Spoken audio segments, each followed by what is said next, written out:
we're getting everything hooked in here. So it's such an honor to be here. I can say one phrase in Chinese, 我喝啤酒.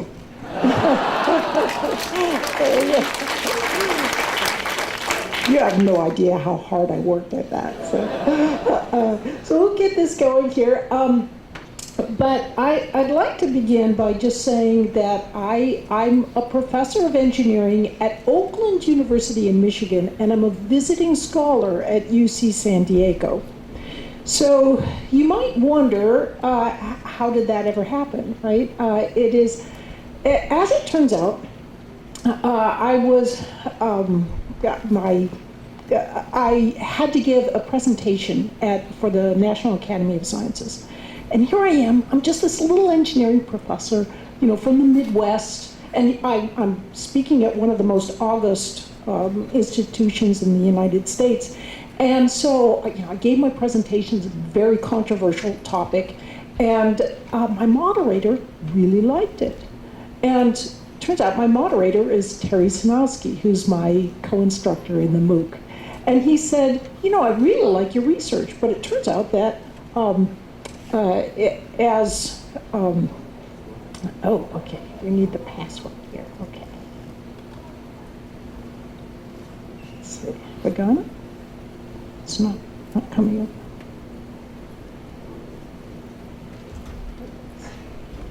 Oh, where's this? No, okay. And, no, we're not here yet.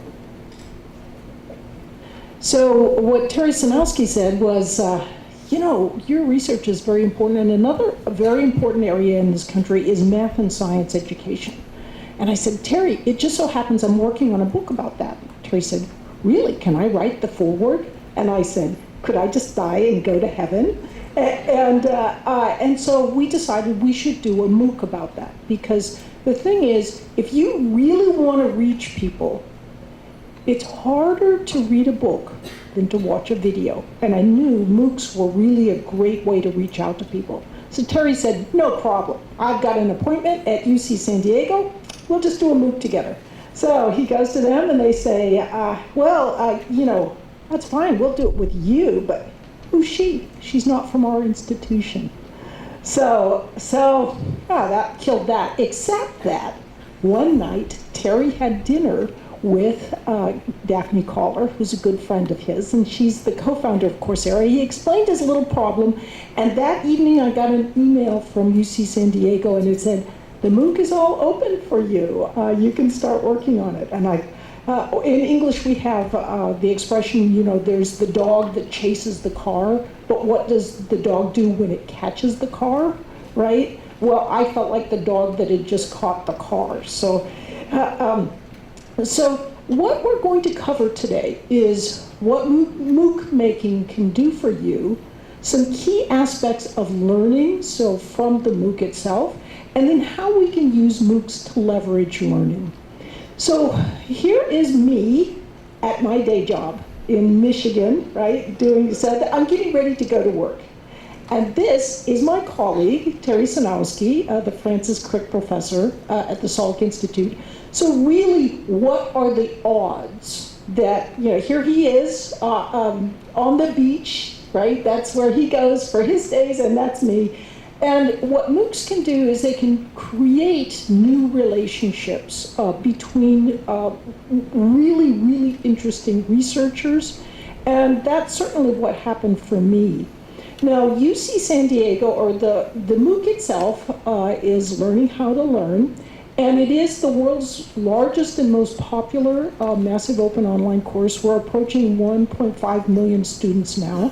It's the world's most popular course. And here's the upshot.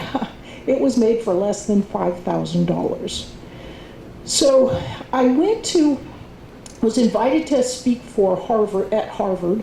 I walked into the room at Harvard and I was shocked. Here I am again. I'm just a little Midwestern engineer, and the room was completely packed with Harvard, MIT, Kennedy School, just a variety of people, and from the most august institutions in the United States. And I thought, why is this room so full of people?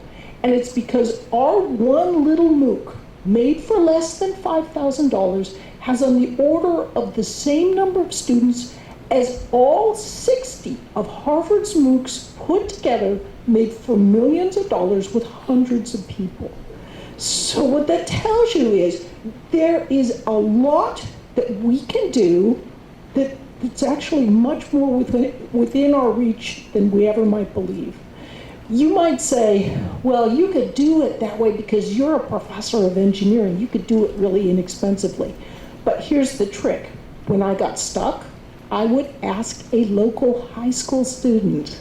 So the younger generation really understands how to make these things, and it's actually not rocket science. It's very simple. However, I found out when you say this, when you're speaking with people at Harvard, you should not say it's not rocket science, because when they do it, they say it's rocket science. But that's part of why people don't watch their MOOCs as much. So online, in fact, is a very highly competitive environment. It mixes academia with Silicon Valley, with Hollywood. And all of these things come together to create an immersion experience that actually can create a more effective learning experience for learners. Now you might say, well, MOOCs are kind of a second best sort of thing. They're an alternative, but they're not as good as in-class teaching. But I want to remind you of something. It is a statistical truism to say that half of all professors are below average. So here is something, okay, so part of the reason that the MOOC was made so inexpensively, here's what you do. You get your family to play bit parts in your MOOC, right? They're very cheap. All you have to do is feed them, and they will perform for you. So this, in fact, is our older daughter. She is modeling the idea that, oh, if you're trying to focus on something very difficult, you want to block out all sounds as much as possible and really focus intently. Now, the reason I'm showing this is she played a little bit part. Now, as it happens, she's about to finish medical school. And so she was in the audience, sitting much as you are with her medical school compatriots. There's nearly 100 of them. The professor, who was a well-known cardiologist in Southeast Michigan, was teaching. He's talking to them, and he suddenly stops the class, points at her, and says, you're the girl in the MOOC, right? So this esteemed, distinguished cardiologist was watching this MOOC in order to enhance his knowledge, right? His ability to become, to be a good physician. So it isn't just distinguished professors. I mean, we have youngsters who watch this MOOC, people in prisons, people all over the world, lots of people at universities, and then of course people who are just in business and looking to expand the way they learn. But what this is really telling you is you can make materials for very inexpensive costs that people really want to watch and get a lot of value from. So there is a downside to MOOC making, right? So I should cover that. So that there's fan mail. People really like MOOCs. I mean, they do. So I get letters like this that say, this one says, I've been one of your students in Learning How to Learn. I'm currently studying a MOOC on mathematical modeling, which requires far more advanced mathematics than I've ever studied before. The old me would have given up in the first or second week. The new me is on course for honors. And here, this one says, I took your course, Learning How to Learn, and you've changed my life completely for the better. Really, you've saved my life. Now, what's important to emphasize here is it is not me. It is the fact that if you effectively convey ideas from research, you are standing on the shoulders of giants, creating material that is incredibly effective in helping learners. So I am passionate about MOOCs because I've seen how much of a difference they can make in people's lives. Now, I should tell you just a little bit about my own background. I grew up moving all over the place. Actually, by the time I hit, I hit 10th grade, I had, so by the time I hit 10th grade, I'd lived in 10 different places in the US. Now, what this meant is some subjects, like mathematics, are very sequential. Well, for me, what happened was I was moving from Lubbock, Texas to Chelmsford, Massachusetts when I was about 7 years old, and they were suddenly very far ahead of me in mathematics. And at that time, I knew from then on, I just couldn't do math. And in fact, I couldn't do science, and I'm embarrassed to admit it, I flunked my way through elementary, middle, and high school math and science. And yet, I am standing in front of you as a professor of engineering, and it's not a fake. I've published in some of the top research journals in the world, so it is real. So what you might say, as one of my students once did, how did you do it? How did you change your brain? And I thought back, when my student asked that question, how did you change your brain? How did you do it? I thought back, here I was, this little kid, and I just loved, knitting and animals. This is the last cute picture of me. So I really loved, all sorts of, kind of soft and literary sorts of things. I grew up in a resolutely monolingual household. So you can guess what language I spoke as a child. I always wanted to learn another language. And so at that time, there wasn't a way to learn another language and, actually make a living at the same time, except there was one way to do it, and that was to join the Army. So I did. That's me looking really nervous about to throw a grenade, and if you knew how clumsy I am, you would know why I look so nervous. But I did learn another language. I learned Russian. I worked out on Soviet trawlers up in the Bering Sea, and I have some very good Russian drinking stories. And they drink a lot more than beer, that's for sure. And I just loved having new adventures and new perspectives. So I also ended up at the South Pole Station in Antarctica, and that's where I met my husband. So I always say I had to go to the end of the earth to meet that man. But the thing is, I always loved learning, having new perspectives and new adventures, but I began to realize something. We know that culture and language are important, but in today's modern society, math, science, and technology are important too. I worked with all these West Point engineers while I was in the service, in the Army, and I'd look at their books and I'd be like, oh my word, what is that stuff? It was just completely, but then I thought, now wait a minute, aren't I supposed to be open to new experiences? Isn't my mind supposed to be trying to get new perceptions? And more than that, I also realized that I had one sole professional expertise, the ability to speak Russian. And you know what? There is not much call for that. So I decided to try to change my brain. And that was at age 26. I went back, I started with remedial high school mathematics. And if you look at my books, they have like little dimples in them because I get so frustrated, I'd take a fork and I'd stab the book because I'd be so, it doesn't make sense. if I had known then what I know now about how you learn effectively, I could have made it much easier on myself. So what this is all telling us is that students are capable of far more than we might think.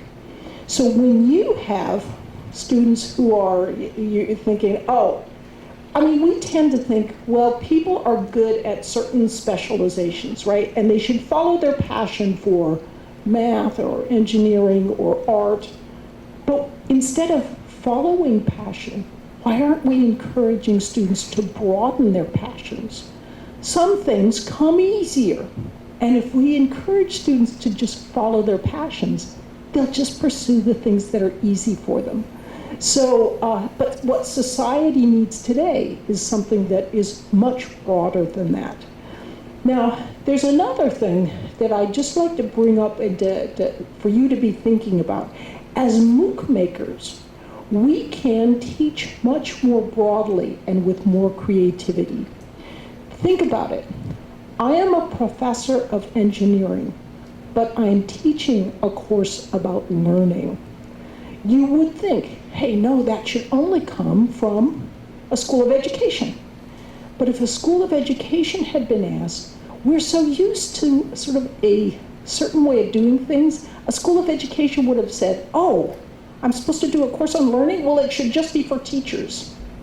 No, if you said, no, not for teachers, I want it for people, just people, they would have gone and given 3 weeks on how to, what is the history of education, 3 more weeks on theories of education, 3 more weeks on how babies learn, and then finally, maybe a little practical information on learning. So what MOOCs can do is they can create this way of teaching others that they can go beyond this conventional approach, the way we usually teach about things, and actually give people what they really need. So I do have to mention just a, sort of another thing, and Dr. King alluded to exactly this, and that is I did write a book, Mind for Numbers. In fact, I really like to write, so I don't know, goes with the engineering somehow for me. And it did become a New York Times bestseller, but the reason, or best-selling science book, the reason for that is because of the MOOC. And the MOOC enhanced the book enhanced the MOOC.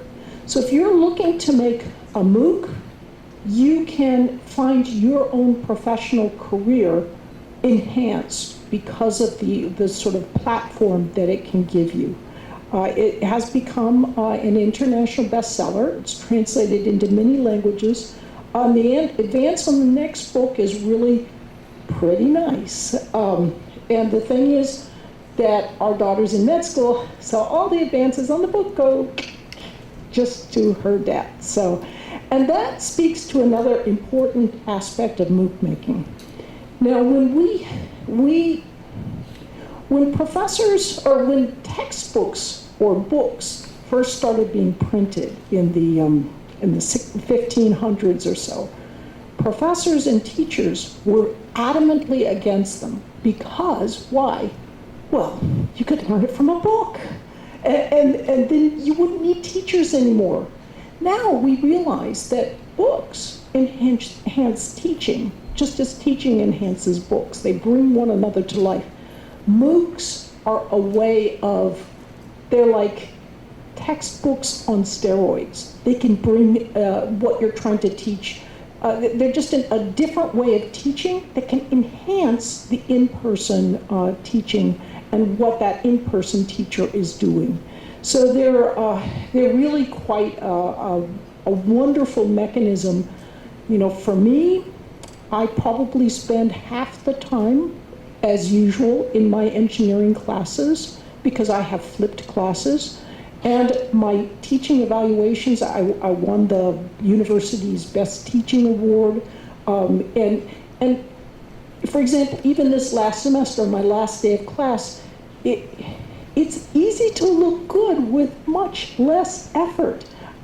Students actually lined up to say, why can't everyone have a nicely organized series of lectures that you can go, you can replay.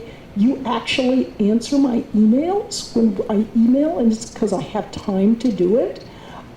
So you can enhance teaching with MOOCs and with online learning, and they're just a great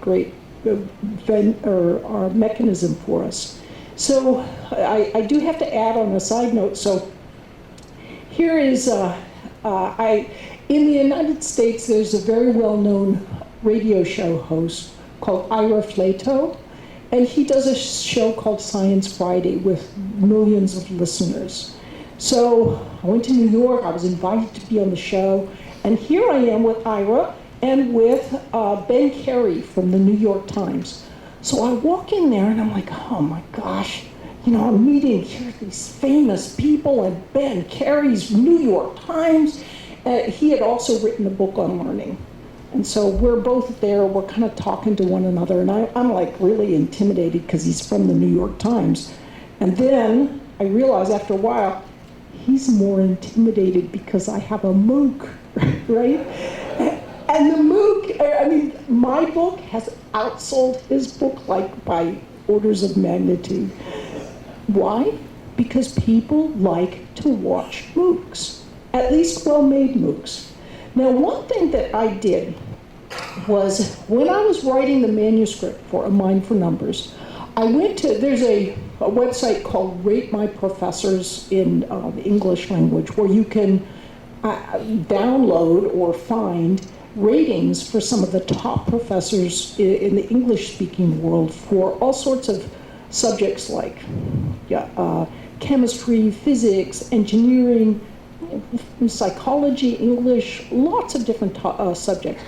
I took and found the top 3,000 or so professors who are often, they're best teachers, but they're often also best, really good researchers. And I found the emails of these people, and I emailed them, and I asked them if they would want to look at the manuscript for the book A Mind for Numbers. Shocking percentages of these individuals said yes. And so they wrote me back, and I found out a lot of good information. If you do ever read the book, you'll see all these little anecdotes. Those little anecdotes came from these emails. But one of the things that I found very interesting was a lot of these top professors, particularly in the STEM disciplines, science, technology, engineering, and math, they use metaphor and analogy to convey some of their key ideas. And by using metaphor and analogy, they were very shy about revealing this to me, because other professors would make fun of them for doing this. So here these really good teachers were made fun of for one of their techniques that was very effective.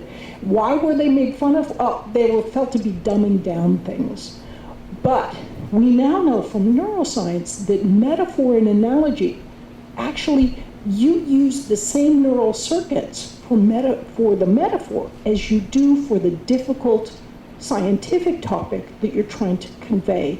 So the more you can use metaphor and analogy, the better you can convey your material. So that's, we'll see that. We'll return to that point in just a few minutes. So let's look now at the brain and try and just get a little bit of insight into how it works, because it's relevant to how you make MOOCs. The brain, as we know, is extraordinarily complex. But we can simplify its operation into two fundamentally different modes. The first is the focus mode, and that's you turn your focus to something and boom, it's on. The second is the diffuse mode, and that's more like you're going out for a walk, you're not really thinking about something, but an idea will occur to you. You take a shower, you're sitting on a bus. All of these kinds of activities are more conducive to diffuse mode thinking.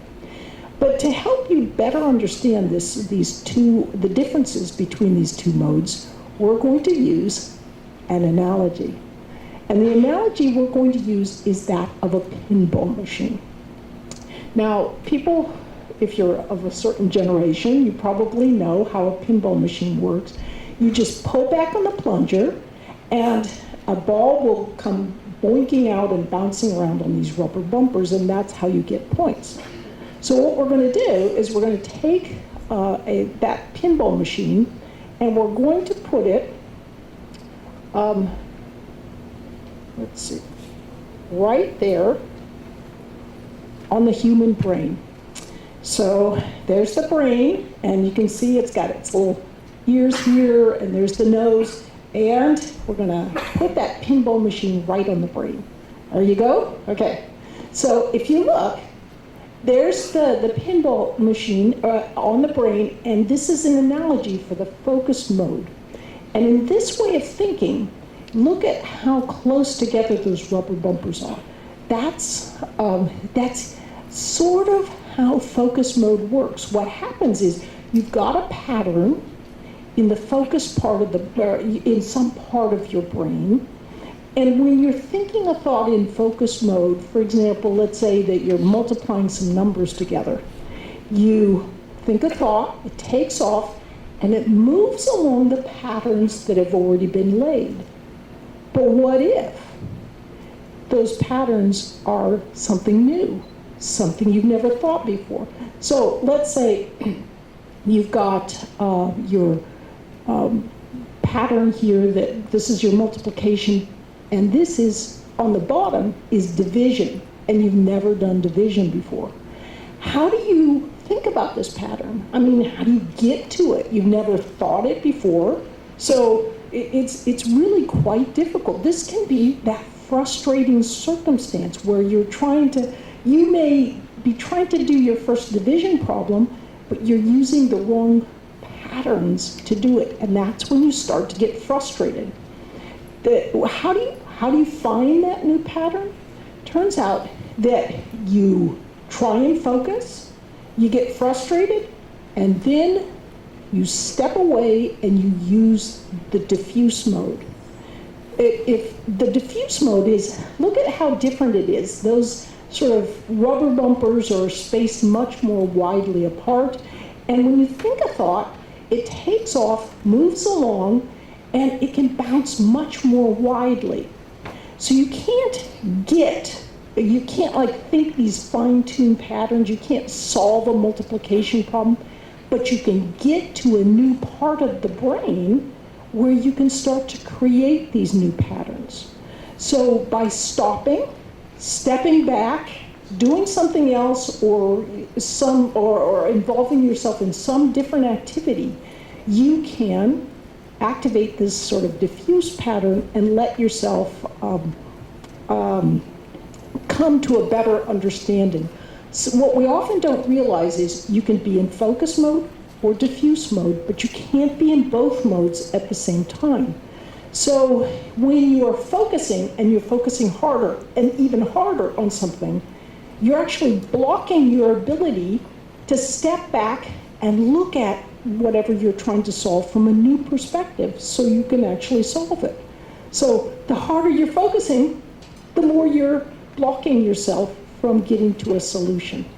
So that's a key point that's taught in the MOOC. Now, what I'm going to do here is I'm just going to play a little bit of a video. This is a snippet where I'm explaining the ideas that I've just explained. Now watch what happens. I'm here, suddenly I'm standing, and I can walk around amongst the metaphors that I'm talking about. If you look, if you study the history of science, you will discover that many of the greatest scientists would use this idea of imagining things so thoroughly that they could walk right into whatever kind of scientific scenario they were trying to understand. So, for example, Barbara McClintock, the Nobel Prize-winning discoverer of jumping genes, could actually imagine herself walking amongst genes. She could see that.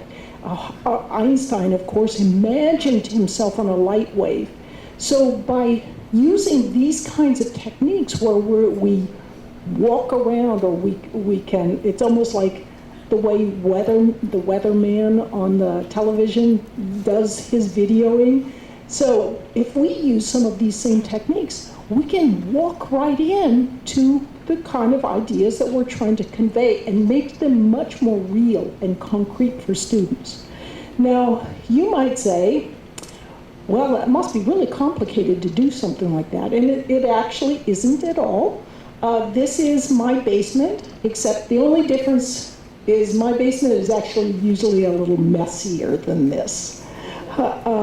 So what I did was, I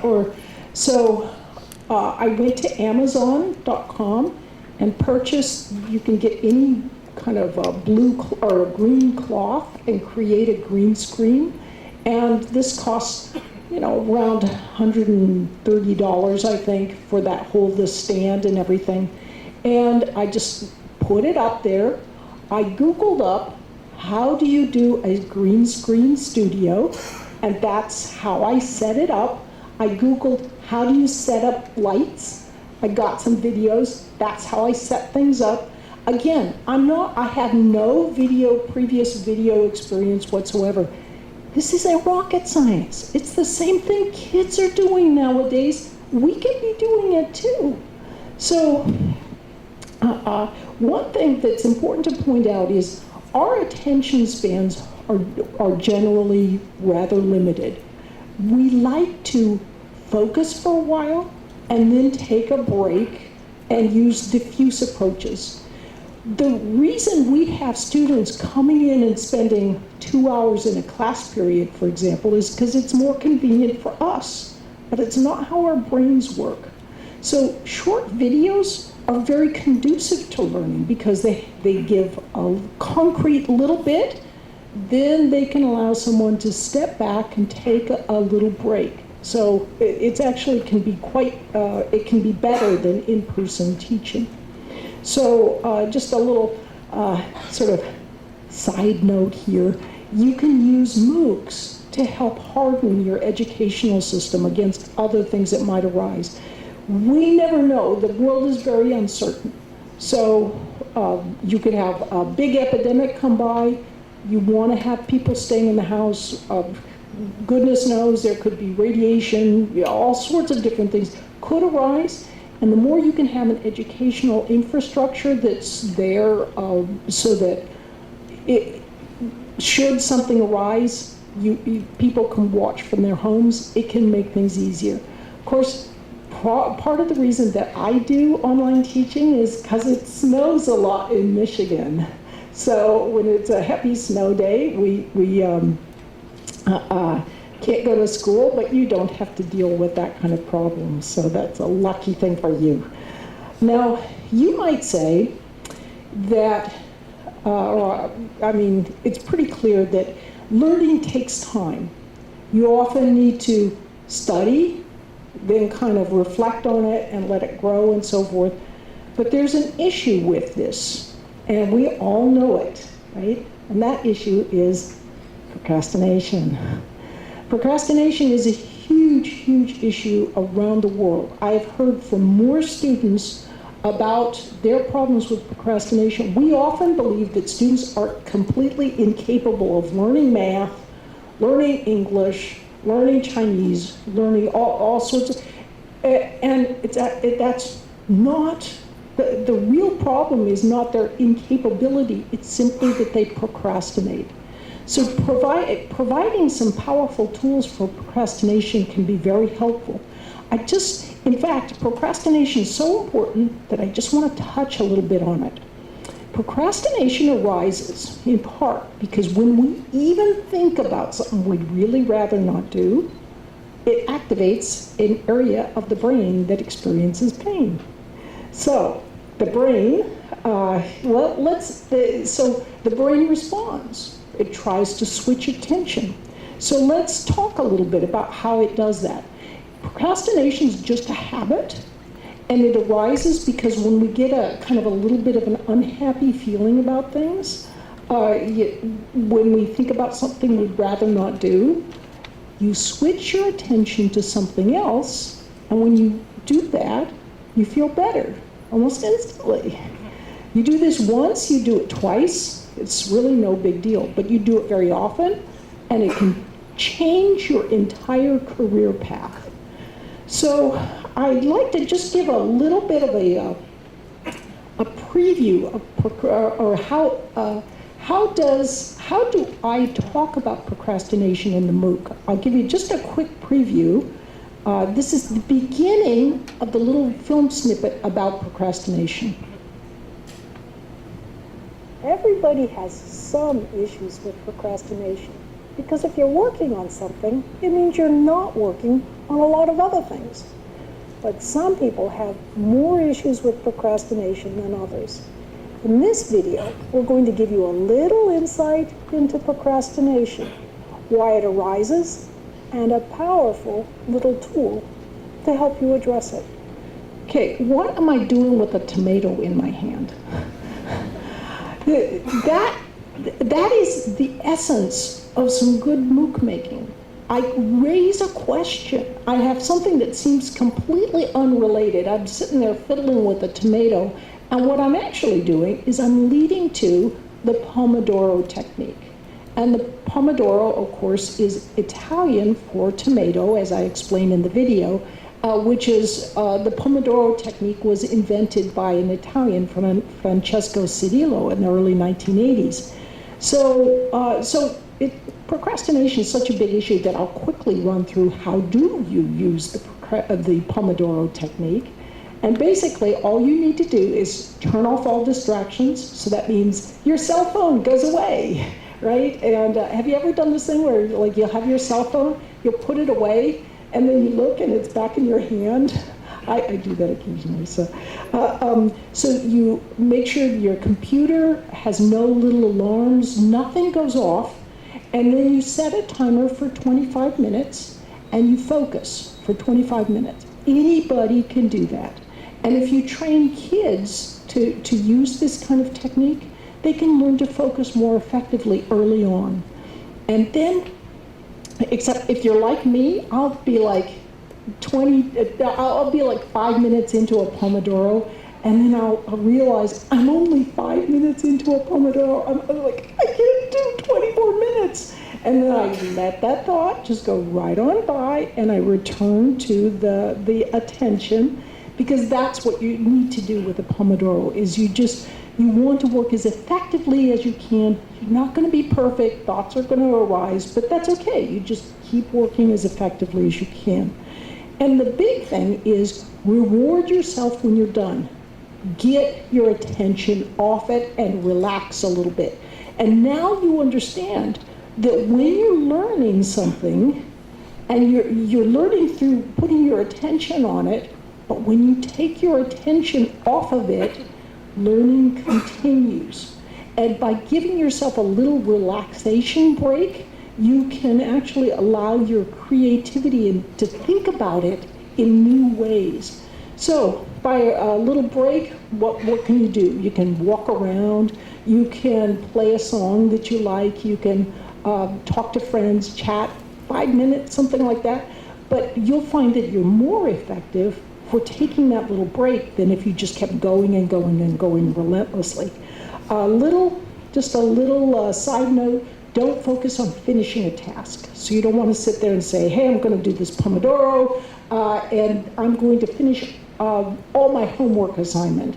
No, you don't want to do that, because that activates the pain center. Instead, you're just focusing as intently as you can on, say, your homework. Now, good learning is actually like baking a good cake. It has lots and lots of different ingredients. So another important ingredient in good learning is sleep. So I'll just play a little video here that talks about the importance of sleep, and it conveys an idea.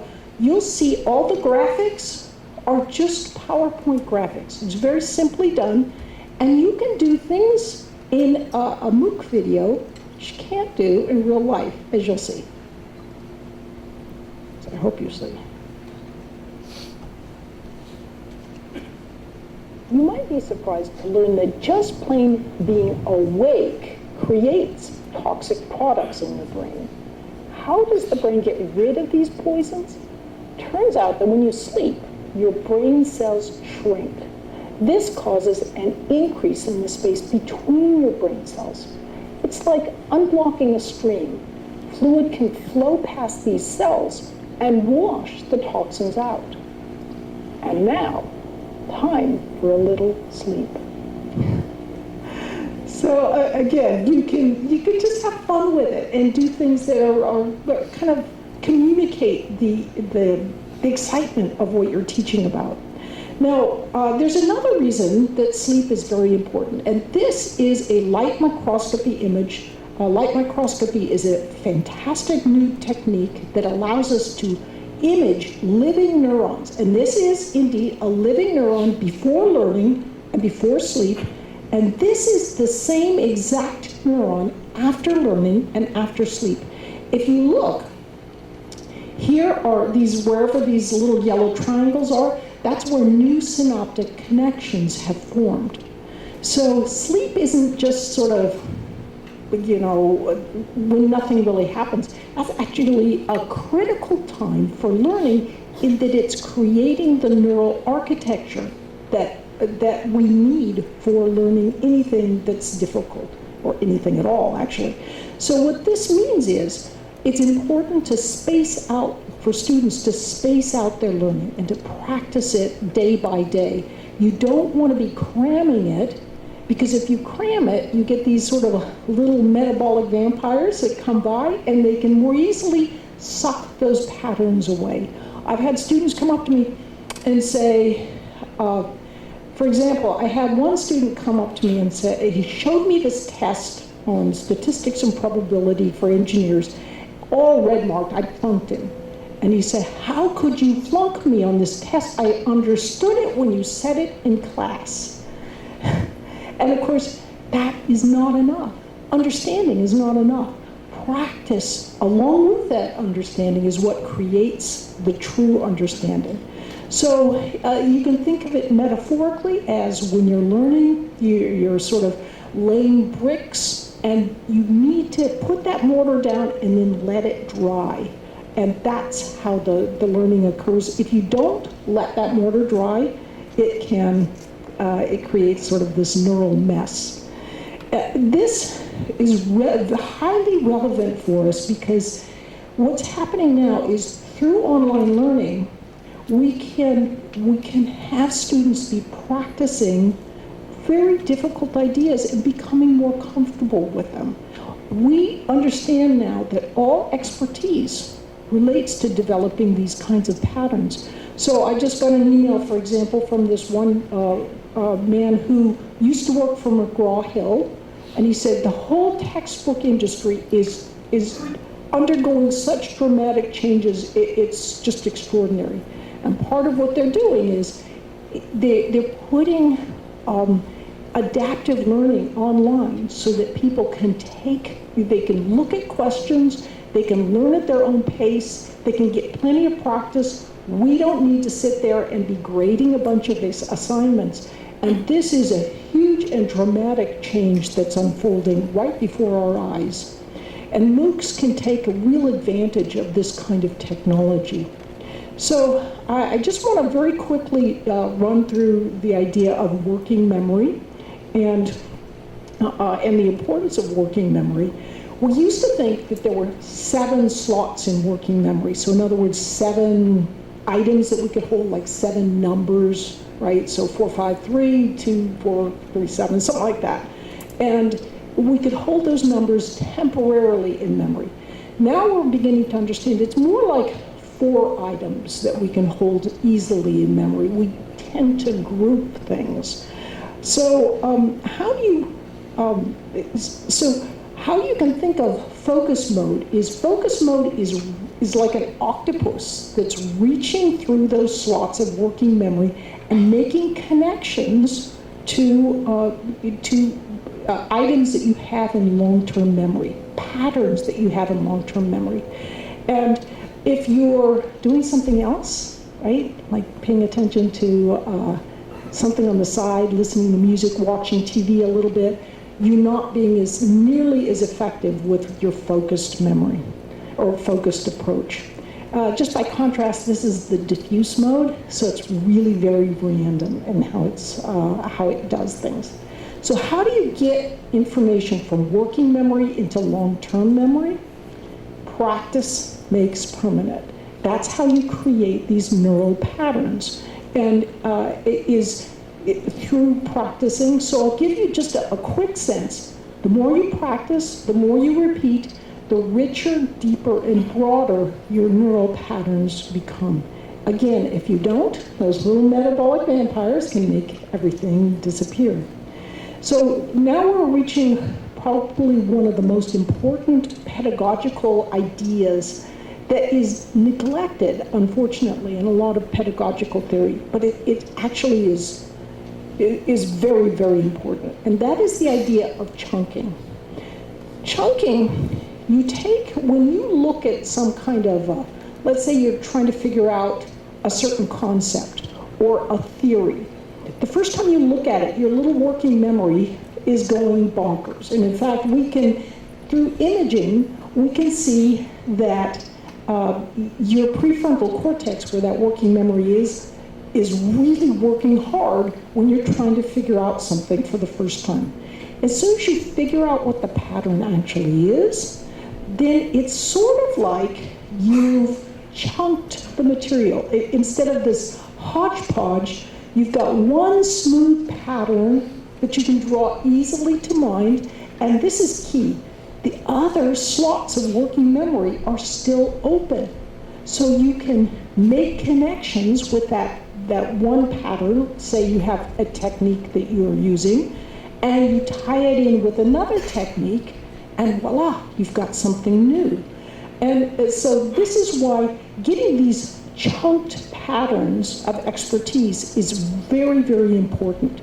So I'll give you an example of chunking. So this is our younger daughter, right? So I was asking the family, okay, who would volunteer to back up a car really badly? And my younger daughter's like, Mom, I can do that. So this is her.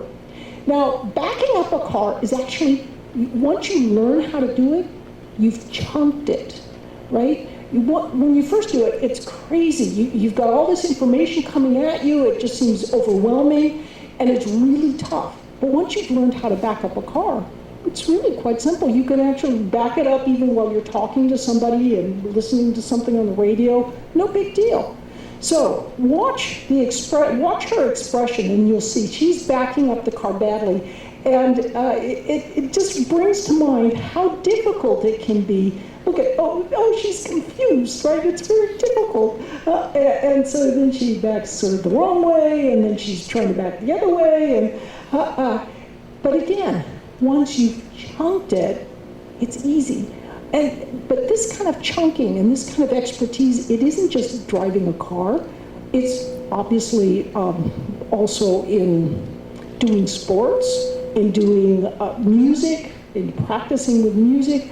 It's in doing math and science, it's in learning language. Chunking is incredibly important for all sorts of different areas. So in fact, for practically everything you're learning. So what you're doing is you are creating, when you're chunking, you're creating this sort of library of patterns that you can use to make better connections with, think more creatively about things. So creating that library of chunks is an important first step, or an important final step in becoming an expert in anything. So just as we're wrapping up here, I want to give you just a few last pointers on why you might want to do a MOOC. First thing is, it gives you a chance to showcase the best lectures you've ever given in your life. Now, so I'll give an outtake. This is actually one of my worst lectures, but I got to cut it out. Come on. Mistakes are very valuable to make, and that you're a little... go back to the start of this one.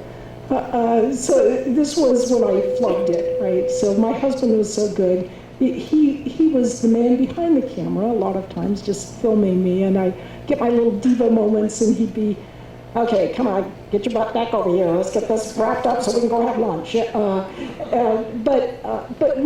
Realistically, you can give great lectures, and if you do something wrong, you could just cut it out. That's one of the valuable aspects. Also, of course, you can get good professional recognition, as I'd mentioned earlier. For me, this is me standing in front of I was recently a vice president of the IEEE Engineering and Medicine Biology Society. What you don't see, this is at the Milan conference, is there was actually standing room only in the talk I gave. And this was just about my research. You know, people would come to my research before, but when I did a MOOC, all of a sudden it's like everybody comes to see my research and my presentations. So, I mean, so basically, you know, you do a MOOC and you look really cool in front of colleagues. The other thing is you just have a lot of travel opportunities because people can see your work so much more easily. For me, I feel like I have friends in virtually any city around the world. I'm always like, you know, so embarrassed about it. I go to Silicon Valley. I was going to go visit my friend Julia at Coursera and, you know, give a talk there. So Julia's like, well, you got to do a meetup.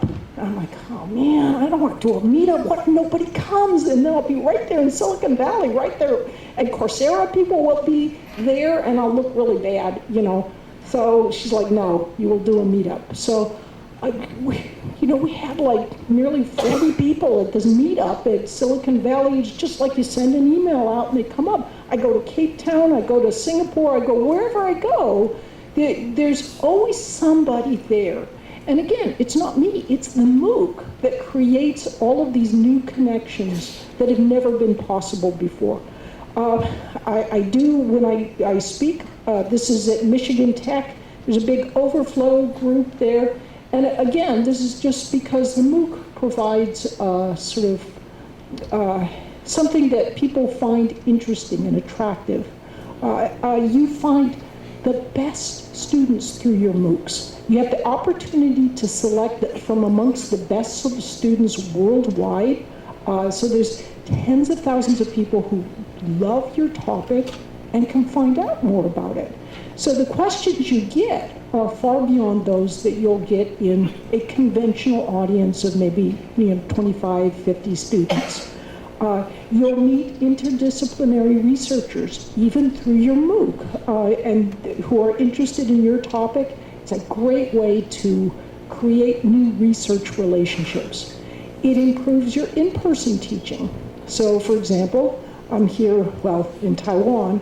While my students are watching my classes, truthfully, we know that testing helps improve student learning. So every time I meet my students, I give them a test. So they love it when I go out of town, because then I don't give a test. So you can flip the materials, and students really like we forget that if you explain something really well, a lot of times students don't understand a good explanation just because it's kind of going a little too fast for them. If they can repeat it, it's perfect. So having video materials online is extremely helpful. There's lots of opportunities for educational research with big data. And I have to say that teaching with a MOOC is addictive. You just have this broad outreach and much broader sense of what's going on in your particular area of research and expertise that is like nothing you've ever seen before. And the universities that realize this are going to be ahead of the pack. It is extremely important if you want to remain competitive on a world basis.